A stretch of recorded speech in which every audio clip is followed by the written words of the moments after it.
Welcome students, myself Shail Sharma, Assistant Professor, Government Pandit Jawaharlal Nehru PG college Bemetara. Last video lecture में हमने fuzzy preposition का पहला type देखा था और आज हम इसके जो अदर टाइप्स है वो डिस्कस करेंगे। ये प्रपोजिशन का सेकंड टाइप होता है अनकंडीशनल एंड क्वालिफाइड प्रपोजिशन। इस प्रपोजिशन का जो कैनोनिकल फॉर्म है B is F is S, जहाँ पर b एक वेरिएबल सेट होता है जिसकी वैल्यू किसी यूनिवर्सल सेट b से ली जाती है। f एक फजी सेट है जो कि इसी यूनिवर्सल सेट b पर डिफाइन किया जाता है। और जो s है वो एक ट्रुथ क्वालिफायर है। फर्स्ट टाइप और सेकंड टाइप में सिर्फ जो डिफरेंस आ रहा है वो एक ट्रुथ क्वालिफायर का आ रहा है। फर्स्ट टाइप में b इज़ f हम सिर्फ इसको कैलकुलेट करते हैं, जबकि सेकंड टाइप में जो वैल्यू हम कैलकुलेट करेंगे b इज़ f के फॉर्म में, इसको हमको थोड़ा सा और मॉडिफाइड करना होगा।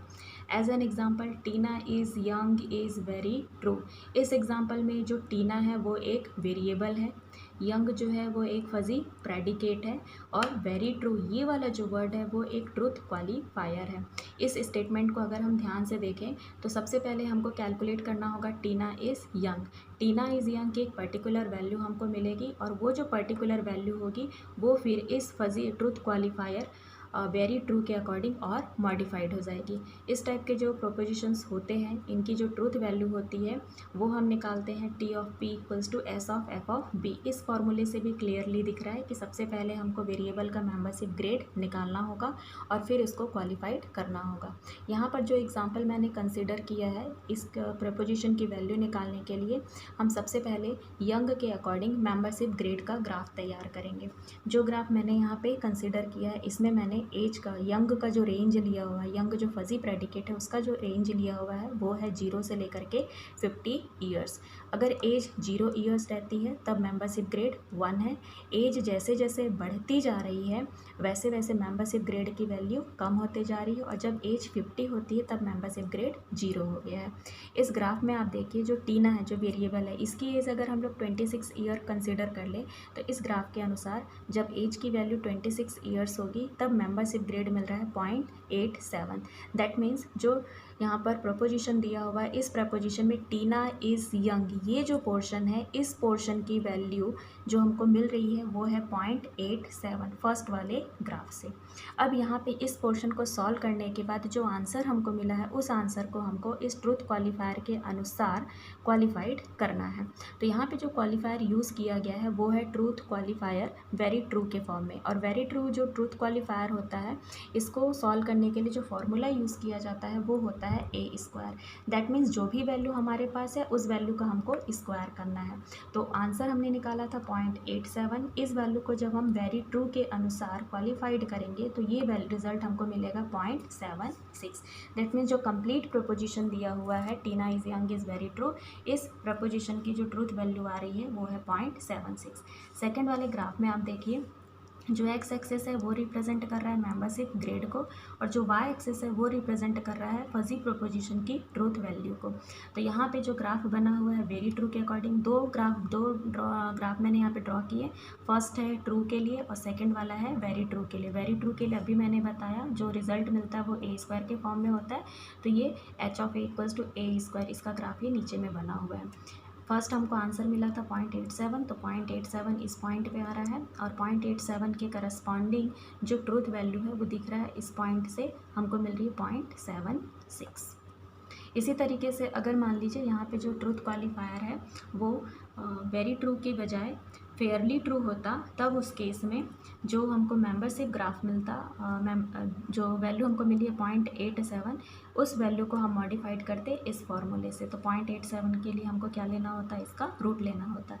इसका ग्राफ मैंने यहाँ पर बनाया नहीं है लेकिन इसकी जो वैल्यू मिलती है फेयरली ट्रू की उसकी वैल्यू यहाँ ऊपर साइड में मिलती है। तो यहाँ पर कंप्लीट हो जाता है सेकेंड टाइप। सेकेंड टाइप के बाद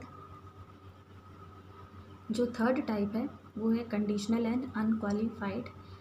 इसका कैनोनिकल फॉर्म होता है if X is A then Y is B, जहाँ पर एक्स और वाई दो वेरिएबल सेट्स हैं जिनकी वैल्यू जो है वो एक्स और वाई पर डिफाइन की गई है। ए और बी दो फजी सेट हैं और ये दोनों फजी सेट एक्स और वाई पर डिफाइन किए गए हैं। ये जो प्रोपोजिशन है इसको हम सेकंड फॉर्म में भी रिप्रेजेंट करते हैं किसी रिलेशन आर का यूज़ करके। तब इसका कैनोनिकल फॉर्म होता है ordered pair X Y is R. यहाँ पे आर जो होता है वो एक फजी सेट होता है जो कि सेट एक्स क्रॉस वाई पर डिफाइन किया जाता है with the help of formula R of X Y equals to J between A of X and B of Y. यहाँ पर जे जो है एक सुटेबल फजी इम्प्लीकेशन होता है। इस प्रपोजिशन को एक्सप्लेन करने के लिए एक छोटा सा एग्जांपल मैंने यहाँ पे लिया है। सपोज़ हमारे पास दो फजी सेट दिए हुए हैं ए और बी। जो फजी सेट ए डिफाइन किया गया है इसमें तीन वेरिएबल x1 x2 और x3 दिख रहे हैं। जो फजी सेट बी डिफाइन किया गया इसमें दो वेरिएबल y1 और y2 दिख रहे हैं। और सुटेबल फजी इम्प्लीकेशन के रूप में हमने यूज़ किया है J of A B equals to minimum of 1 and 1 minus A plus B.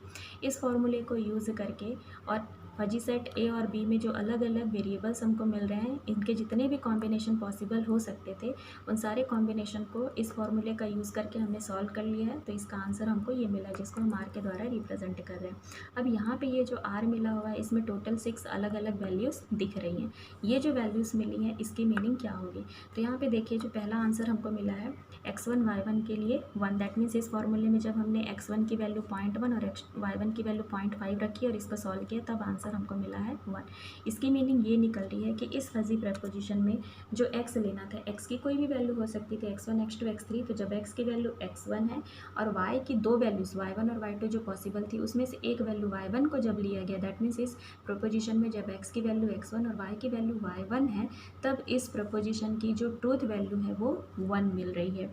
इसी तरीके से यहाँ पे जो आंसर 0.7 मिला है इसकी मीनिंग है कि अगर वेरिएबल x की वैल्यू x2 ली जाए और वेरिएबल y की वैल्यू y1 ली जाए तब इस फजी प्रोपोजिशन की जो ट्रूथ वैल्यू मिल रही है वो 0.7 मिल रही है। इस एग्जांपल में x और y के टोटल 6 कॉम्बिनेशन मिल सकते हैं। दैट मीन्स यहाँ पे जो फजी प्रपोजिशन दिया हुआ है इस फजी प्रपोजिशन की 6 अलग अलग वैल्यूज़ होंगी जो कि r के द्वारा रिप्रेजेंट की जा रही है। इसके बाद जो अगला टाइप है वो अगला टाइप है conditional and qualified proposition. Conditional and qualified proposition का जो कैनोनिकल फॉर्म होता है if x is A then y is b is s। तो तीसरे टाइप में और फोर्थ टाइप में आप देख सकते हैं सिर्फ एक चीज़ का डिफरेंस आ रहा है, सिर्फ एक क्वेश्चन एक्स्ट्रा यहाँ पर ऐड हो जा रहा है इज s के रूप में, जहाँ पर s क्या होता है तो ट्रूथ क्वालिफायर होता है। इस टाइप के जो प्रोपोजिशंस होते हैं इनके जो ट्रूथ वैल्यू होती है उसको निकालने के लिए सबसे पहले हम इस प्रपोजिशन में जो फर्स्ट पार्ट है if x is A then y is b, इस पोर्शन को हम पहले सॉल्व करते हैं। और इसका सॉल्यूशन कैसे मिलेगा तो थर्ड टाइप में दिख रहा है। सेम मेथड से हम इसका सॉल्यूशन निकाल लेते हैं और इसका जो भी आंसर आएगा उस आंसर को हम इस ट्रूथ क्वालिफायर का यूज़ करके क्वालिफाइड कर लेंगे। और क्वालिफाइड करने के बाद हमको इस टाइप की प्रोपोजिशन की ट्रूथ वैल्यू मिल जाती है। दैट मीन्स इस केस में t ऑफ p होता है s of r of x y। Okay, thank you.